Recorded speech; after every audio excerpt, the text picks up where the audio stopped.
Jubei, sorry I'm late, man. I mean, I'm a little bit late uploading this. This is my second attempt at making a video on the Thrones finale because whenever I did it before, I ran over. I just couldn't shut up about it. So I'm gonna try and minimize it a bit. I'm gonna try and minimize it a bit so I can condense my thoughts and talk about the shit that happened in Game of Thrones, the season 6 finale, The Winds of Winter. Very potent name there. So if that wasn't clear, fucking spoilers, alright? Just light the spoiler beacons and get out of here if you haven't watched it. Although I'm recording this on a Thursday, if you still haven't watched it, come on.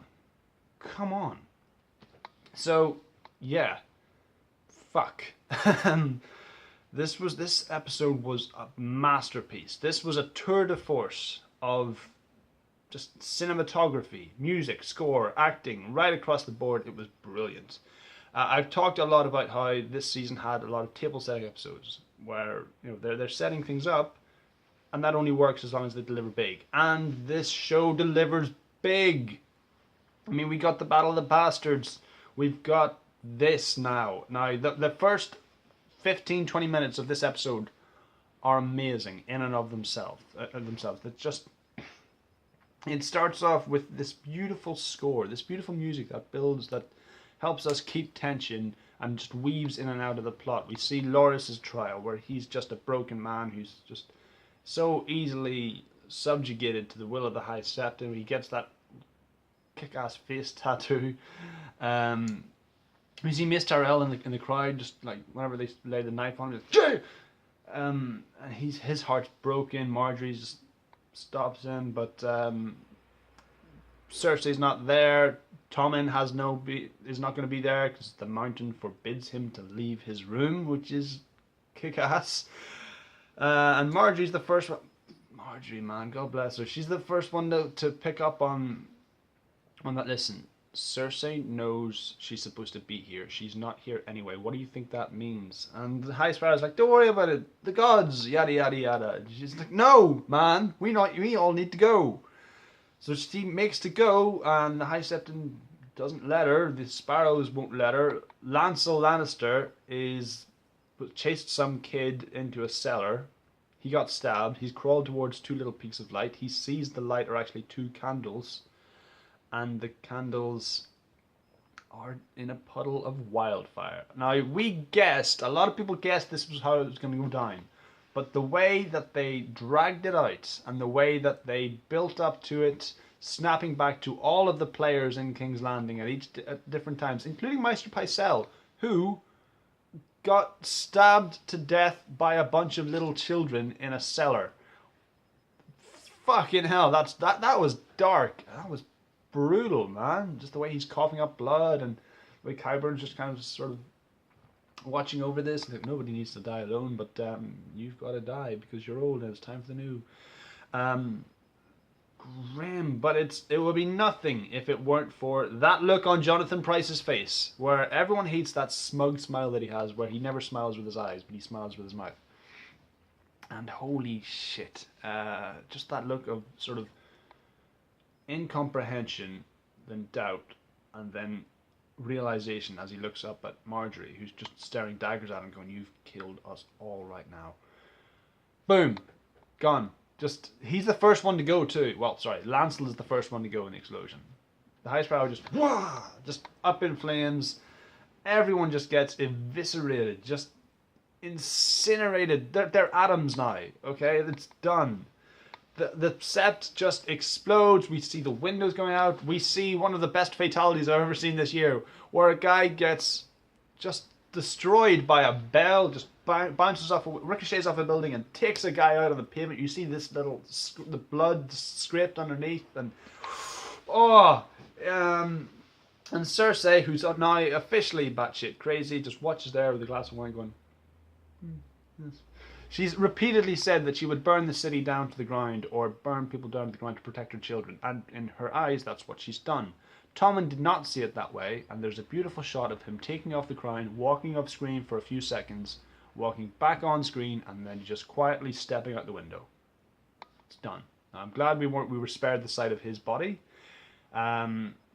I like that this was him actually taking some action for a change, but it's the wrong action, and it's too little too late. He was an ineffective king. He's killed himself. Cersei didn't seem too bothered about it. At this point now, she's just resigned herself to like, right, well, I did everything for my kids. Now I have no more kids. I guess I'll do everything for me. And she's consolidated all of her power. She's getting her ultimate revenge. She's got the mountain. She's killed the Sparrow and all the little sparrows, as she said. Tyrells are dead. Kevin Lannister's dead. All of her naysayers, minus Olenna Tyrell, who got out of the city just in fucking time. More on her later. Just a beautiful scene. Even in the torture scene where she's wineboarding that Septa Unella, the nun who was shame. You know, she mocks her there, and then she releases the Mountain, who takes his helmet off, and he's a zombie now, effectively. God damn, man! Wow! Just what a sequence! This is why Thrones is as good as it is, man. It's spectacular. It's shocking. It's beautiful. It's so damn smart. It's so intricate. It's a tour de force. And now again, Cersei's consolidated all of her power. Jaime rides back from the twins to see her on the throne. There's a look of him just going, I don't like this. This isn't right. And Cersei's just sitting on the throne going, I don't care. I've got it all now. This is everything she's ever wanted. This is the power that she was denied because of her sex. It's all hers. She's Cersei of House Lannister, not Baratheon. It's all hers in her own name. And you can see the fear on the crowd's faces just going, oh, fuck, what is this? More of this, though. More of the ultimate evil queen in season 7. Please. Now, speaking of that, there was a lot of build-up. I'm not going to talk about Sam in the library. That was a nice shot, but yeah. What's really that about ultimately? The biggest shock for me, one of the biggest one that made me have an expression of, was at the twins when we see Walder Frey sitting down to have a piece of pie, and he's like, "Where are my sons, Seven Girl? You're not one of mine, are you?" She's, "Nah, too pretty." And she's like, "Oh, they're right here." And she opens up the crust of the pie, and you see a toenail, and he goes to get up, and the girl holds him down. She goes, "It took a while for me to chop them up." And she takes her face off, and it's Arya. And it's so well done. We don't know Arya's on her way back to Westeros. She's just there. We weren't expecting her. They see this little girl in the previous scene with Jaime Lannister. And was like, oh, I wonder what's this about? Is he going to have a new love interest or something? No, doesn't matter. Here we go. That's it. That's Arya. She's taking care of business. She's taking out Walder Frey. It's a mirror image of how Catelyn Stark's throat was cut. I like it. It's fine. I can do without Lady Stoneheart if we just have Arya avenging the Red Wedding with the phrase, that'll do rightly, but and that's all we see, and it's a victory, but it's also kind of worrying because we've seen our heroes flirt with the dark side a few times this season, and we see that again with Arya just watching Walder Frey bleed out in her arms with this look of almost sort of vicious glee. It's intense, man. I liked it a lot. God damn. There's so much to talk about. I mean, I wish the Hound was in this finale. He's not. That's disappointing to me. I wish we'd seen Brienne one more time. She's not. Somewhat disappointed, but I can nitpick. It's good to see Uncle Benjen Cold Hands come back and say, I'm gonna leave you here. I can't go north. I can't go south of the wall because of all the magic, but I'll go and fight for the living off here somewhere. You guys crack on. Could have left him a little bit closer to the wall. I mean, he is paralyzed, guys. But whatever. And that's when Bran hooks up with the weirwood trees. He's like, listen, I'm the three-eyed raven now. This knowledge was denied to me before. I have to know what this is. And he does. We go back to the Tower of Joy scene. We go to see young Ned Stark, who I've come around to that actor now. I've watched the finale twice, and I like him. I like him a lot. He's good. He's not a spot-on impersonation of Sean Bean, but the mannerisms and the body language, a lot of it is, it's good. It's young Ned Stark. I like it. Having said that, though, we see him not confronting, that's not the right word. We see him comforting his sister Lyanna on her deathbed. She's covered in blood, and she's like, I want to be brave. I'm not brave. She's like, you are. And she goes, Ned, come here, quick. And she whispers something into his ear, and for a second, the camera cuts back to Bran. She was like, his name is... And then it cuts back to Bran. And that was odd. I was like, don't go all this way without going further. Don't do that. No. So that happens, but then we also see... It's kind of weird. We see her just go, promise promise me, Ned. Robert will kill him if he finds out. You know he will. Promise me you'll keep him safe. Promise me, Ned. And then she dies. And Ned Stark looks up, and there's this baby being handed to him. And the camera the way the camera just closes in on this baby that slowly opens its eyes, and then segues into adult Jon Snow, and the way it fades out, it was just, oh my god! I may have done the Dan O'Brien yes chant for a solid minute and a half after that happened. I was happy. I felt, oh, it's confirmed. It's canon now. We did it, everybody. Go home. It's done. It's done. Well done, guys. But just, it's so beautifully done. God damn it. And that's, that's going to come into play in the next season. And then we lead into a really cool scene with Jon Snow, with all the Lords of the North and the Knights of the Vale and the Wildlings just debating, what are we going to do now? We should go home. It's going to be winter now. We should take stock. And Jon Snow's like, listen, our enemy isn't going to weather the storm. He's going to bring the storm, which may as well be the motto for the White Walkers. We bring the storm. That's fucking awesome. So there's that, and everyone's kind of humming and hawing until little Lyanna Mormont, who's the MVP of this series, steps up and says, no, he's our king, the king in the North. The North remembers. Jon Snow avenged the Red Wedding, and I'll follow him. You didn't follow him. You didn't follow him. We're going to keep following him.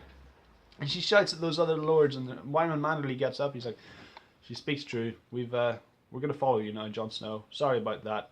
And the other guy's like, I shouldn't have followed you. I'll regret that all the time. I'm sorry. Forgive me. He's like, there's nothing to forgive. Don't worry about it. You did what you thought was right. That's cool.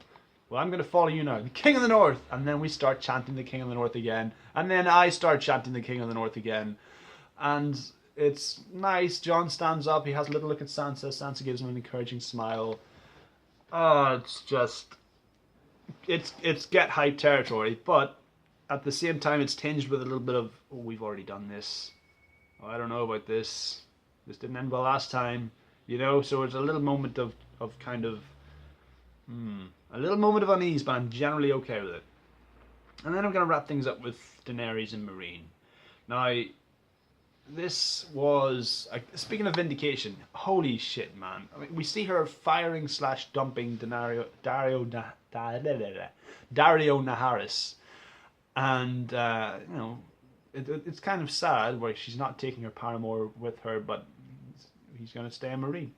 He's going to stay a Marine there. That's it. He's like, it was the dwarf's idea, wasn't it? No. Goes back, immediately talks to the dwarf about his idea. And Tyrion tries to, comfort her with listen, these are the sacrifices that you need to make if you want this. But how about this? It's actually real now. All of this is happening. You've got your ships, you've got your dragons, you've got your army. We're going to Westeros now.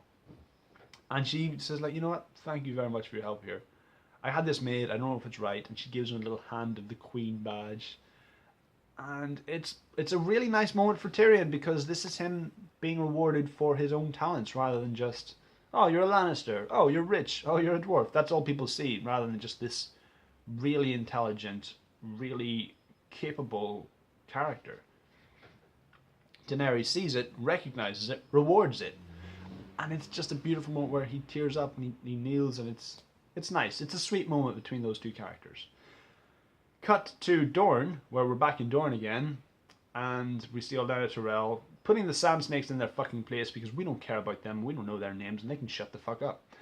And saying, listen, Cersei's robbed me of my future. I've got nothing left. My son's dead. My grandchildren are dead. You think I care about survival? She goes, no, not survival. You want your heart's desire. You want revenge, justice, fire and blood, says Varys, just stepping out of the shadows. The producers have said, don't worry about how quickly people get from one end to the other. It's just they're doing that now so they don't have to write in scenes of people on ships for 4 episodes or traveling. There was enough of that last season. It's done. Let's not worry about that anymore, please. And then we cut back to not Cersei's fleet. That's going to be interesting unless Cersei gets Euron Greyjoy on board and they both together stop Daenerys at sea, and then they all have to go back to Meereen to regroup. Please don't let that happen. Daenerys is Westeros bound, and it's awesome. We see an awesome looking army. We see the Dothraki pulling their weight on the ships, doing okay, They've got little sections for their horses, it's fine. We see the Unsullied on their own ships with shields and stuff pinned on the walls. That looks awesome. We see the Iron Fleet, the Greyjoys have their ships. That's awesome. We see there's 1 or 2 There's 1 or 2 Tyrell boats on there, you can see from the sails. There's 1 or 2 Dornish boats on there, you can see from the sails. We've got the 3 dragons overhead, free at last, ready to wreck shop, just like, let's go, just guarding the fleet from above. That's one hell of an air force. And then we've got the main ship with our main players. We've got Daenerys, Varys, Tyrion, and Missandei, who's got a new haircut, that's interesting. And she's Westeros bound. And it's good because this is everything we've wanted from season 1, and it's a nice callback, but it's great. It's also a wonderful payoff. It's like, we're done with Meereen. It's fine. It's not the Slaver's Bay. It's the Bay of Dragons anymore. All of that's settled. Let's go. And then it ends. And of course it ends because that's how it should end, because that's how you want to close this season. But it's great. We've set our sights towards the end game now. We know that the next seasons are going to be shorter. That's fine, and I'm okay with that. This is going to be awesome. I can't believe we have to wait a year now, but that's Thrones. That's Thrones, baby! So if you that's it. Thank you very much for watching all these videos of me rambling about Game of Thrones. That's us for another year, dude. We're out of here. But then, thanks very much for watching all the vids. I'll make sure to make other vids about other stuff. I don't know. Probably, you know what I'm like. But yeah. Thanks very much for watching these videos anyway. I'll make sure to do it again next year. If you like these vids, please click like, subscribe, view, share, and all the usual jazz. And I'll see you next year. All the best.